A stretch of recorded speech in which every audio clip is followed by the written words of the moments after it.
माननीय गृह मंत्री जी।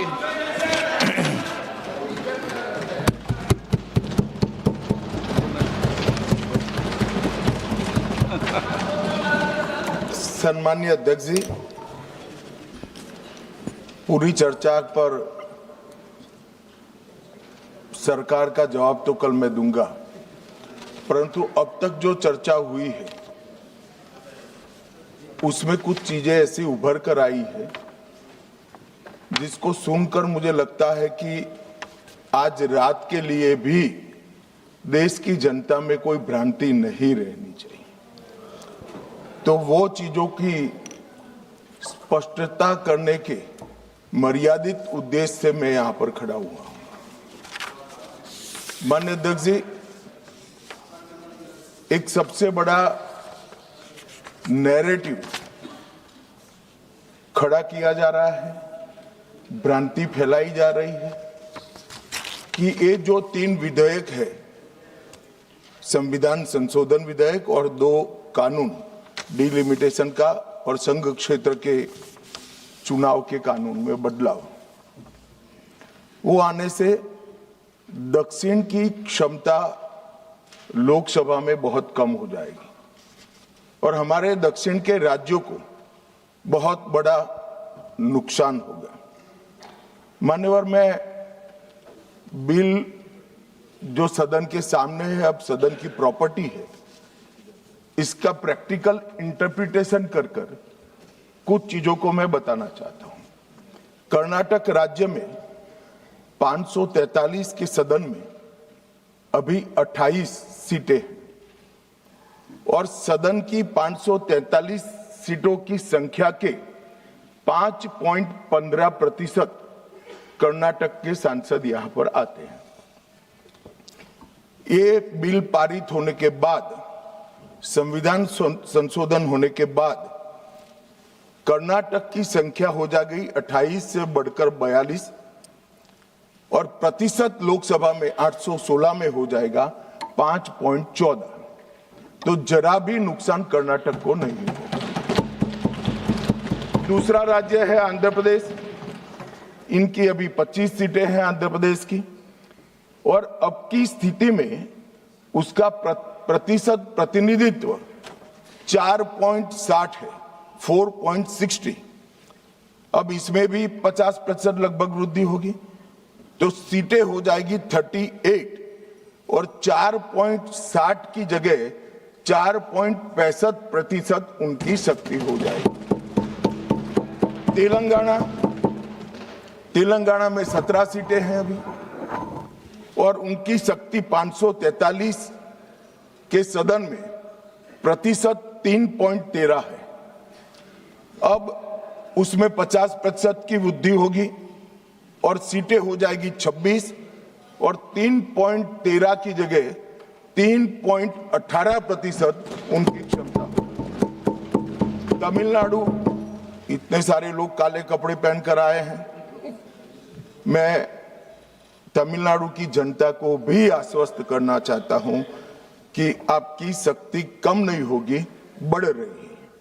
मान्यवर, अभी 39 सांसद तमिलनाडु राज्य से चुनकर यहां आते हैं और 543 के सदन में उसके प्रतिशत है 7.18% और अब 50% वृद्धि के बाद सांसद लगभग हो जाएंगे 59 और इनकी नए सदन में 816 के सदन में प्रतिशत में संख्या हो जाएगी 7.23। मैं फिर से एक बार रिपीट करना चाहता हूं, अभी तमिलनाडु की सदन में प्रतिशत स्ट्रेंथ 7.18% है, वो बढ़कर हो जाएगी 7.23। तो तमिलनाडु को भी कोई नुकसान नहीं है। केरला में 20 सांसद हैं, 3.68% इनका स्ट्रेंथ है, 20 की जगह 30 सांसद होंगे और 3.68 की जगह होगा 3.67। अब कुल मिलाकर दक्षिण का जो पूरा नैरेटिव बनाया जाता है उसको अगर हम सोचते हैं तो अभी 543 सीटों में जो आपके द्वारा बनाया गया है उसमें 129 सांसद इस सदन में बैठते हैं। मान्यवर, लगभग 23.76% दक्षिण के सांसदों का यहां शक्ति है। अब 50% वृद्धि होने के बाद 129 की जगह 195 सांसद बैठेंगे और उनकी शक्ति 23.97% मतलब 24% होगी। तो शक्ति बढ़ नहीं रही है, कम नहीं हो रही है, बढ़ रही है। तो कृपया कोई भी एक मिनट मेरा समाप्त तो होने दीजिए, समाप्त तो होने दीजिए। अरे पर समाप्त तो होने दीजिए। अरे पर बीच में कैसे करेंगे आप? मैं अभी बैठ जाइए, उसका भी जवाब देता हूं। आपको जवाब चाहिए ना, देता हूं। मान्यवर, कृपया ये बिल के जो इंटरप्रिटेशन है इसको अधिकृत रूप से बिल को पायलट करने वाले मंत्री के रूप में मैं इस सदन के सामने रख रहा हूं। मैं मेरी जिम्मेदारी समझ रहा हूं। जो भ्रांति फैला रहे हैं वो शायद न समझते हैं, तो उसके लिए मेरा कोई टिप्पणी नहीं है। मान्यवर वेणुगोपाल जी कह रहे हैं कि किसने कहा?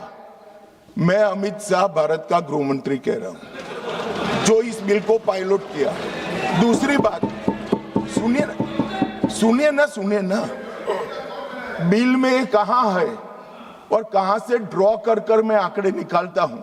मैं कल उनको जब डिटेल जवाब दूंगा तब बता दूंगा, मगर वो सुनने के लिए बैठे वॉकआउट न कर जाए। बाकी मैं डिटेल केजी के बच्चे को समझ में आए इतनी सरलता से इनको मैं समझा दूंगा। उनको धैर्य से सुनना चाहिए। मान्यवर, इन्होंने कहा कि जाति जनगणना नहीं कराना चाहती है सरकार। इसको भी मुझे स्पष्ट कर देना चाहिए। सरकार की कैबिनेट ने नरेंद्र मोदी जी के नेतृत्व में जाति जनगणना करने का निर्णय कर लिया है। अगली जनगणना जाति जनगणना होने वाली है। एक भ्रांति फैलाई जा रही है कि अभी जो प्रश्न पूछे जा रहे हैं उसमें जाति का जिक्र नहीं है। मान्यवर, जनगणना जिनका डिटेल अभ्यास है उनको मालूम होगा, जनगणना 2 हिस्सों में होती है। पहले सभी मकानों को इंगित किया जाता है और उसके बाद में जो बिल्डिंग्स होते हैं इसके अंदर रहने वाले बंदों को इंगित किया जाता है। तो बिल्डिंग की अभी तक कोई जाति की व्यवस्था हुई नहीं है, होगी तब इसको भी गिन लेंगे भी। अभी तक बिल्डिंग की कोई जाति व्यवस्था नहीं है। मान्यवर, जब व्यक्तियों की जाति गिनी जाएगी तब जाति जनगणना का सवाल आएगा। ये भी मैं आज पूरी तरह से स्पष्ट कर देना चाहता हूं। मान्यवर, उन्होंने कहा कि 850 का आंकड़ा कहां से आया, ये मैं समझाता हूं। 850 का जो आंकड़ा है मान्यवर, वो इस तरह से बना है कि काल्पनिक रूप से सोच ले कि 100 सीटें हैं। अगर 33% माताओं को, मातृशक्ति को आरक्षण देना है तो उसमें 50% बढ़ाते हैं तो सीटें होती है 150, और 150 जब होती है इसका 33% करते हैं तो 100 सीटें ऑटोमेटिकली हो जाती हैं। जो 543 सदस्य बैठे हैं इसमें 50% वृद्धि होगी। इसका 33% जब माताओं के लिए रिजर्व हो जाएगा तब 543 की 43 ओपन सीटें होगी जहां पर भी महिलाएं लड़ सकती। तो ये 50% इस तरह से आया है। और 850 है वो राउंड ऑफ फिगर है। 816 एग्जैक्ट संख्या होगी। ये फिर से पूछेंगे कि ऐसा क्यों किया है, तो अभी भी राउंड ऑफ फिगर जो है ये 543 नहीं है, 543 से ज्यादा ही है। अब उन्होंने कहा कि वृद्धि कैसे करोगे आप? 550 इतना तो समझ जाएंगे भाई। मैं केजी कहा तो तुम सात अर्थ में केजी की तरह करने लगे।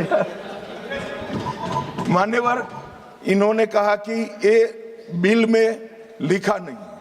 सांसद ज्योतिमणि और दक्षिण के कई सारे सांसदों ने कहा, मेरा कल समय ले मैं पढ़वा दूंगा। वैसे समय लेने की जरूरत भी नहीं है। कल मैं सदन के सामने ये डिटेल पूरा देश समझ पाए इस तरह से समझा दूंगा। मान्यवर, डीलिमिटेशन कमीशन का जिक्र है कि डीलिमिटेशन कमीशन में आप आपके लोग बिठा दोगे, ये करोगे वो करोगे। तो मैं माननीय सदस्य प्रियंका जी को कहना चाहता हूं, हमने डीलिमिटेशन कमीशन एक्ट के अंदर कोई बदलाव नहीं किया है। फुल स्टॉप कोमा में आपका डीलिमिटेशन कमीशन एक्ट को हमने रिपीट किया है। अगर आपने उस वक्त मैनिपुलेशन किया है तो मैं इतना कह सकता हूं, आप कह रही हो कि इससे मैनिपुलेशन होगा, तो आपने अगर उस वक्त ये एक्ट का उपयोग कर कर मैनिपुलेशन किया होगा तो मैं इतना कर सकता हूं कि हम नहीं करेंगे और मैं कुछ नहीं कह सकता। मान्यवर, एक वाक्य आया कि तमिलनाडु बंगाल में चुनाव हो रहे हैं और ये नया एक्ट आ गया। मान्यवर,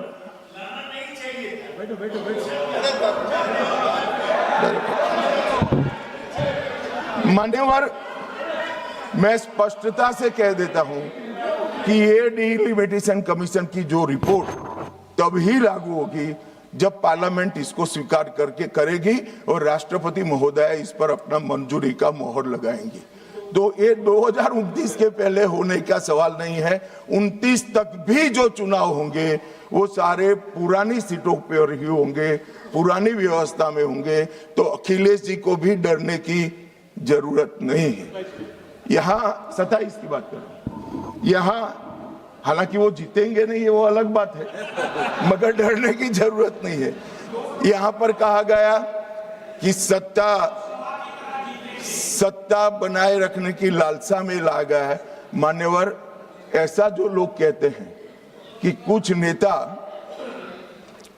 130 करोड़ की आबादी के जनमत को मैनिपुलेट कर सकते हैं, वो हमारी शक्तियों के आकलन बहुत ज्यादा कर रहे हैं। हम तो उस बात में मानने वाले हैं, लोकतंत्र में सत्ता नागरिक के वोट से और नागरिक के दिमाग से ही तय होती है। राजनेता, राजनीतिक पार्टियां नहीं कर सकती। 130 करोड़ का जनमत कौन मैनिपुलेट कर सकता है साहब? और अगर कर पाते तो हम तो जीतते ही नहीं। आप सत्ता में बैठे थे, हम कैसे जीतते? मान्यवर, इमरजेंसी डालने के बाद भी जनमत मैनिपुलेट नहीं होता है, इस देश का इतिहास है। और जहां तक लोकतंत्र को खत्म करने की बात करी है, मैं भारतीय जनता पार्टी के कार्यकर्ता के नाते, इस सदन में एक सांसद के नाते कहता हूं, किसी की भी ताकत नहीं है इस देश से लोकतंत्र को खत्म करने की।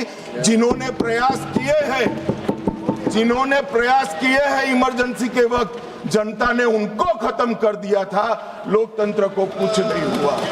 और मान्यवर, लोकतंत्र इस तरह से खत्म नहीं है।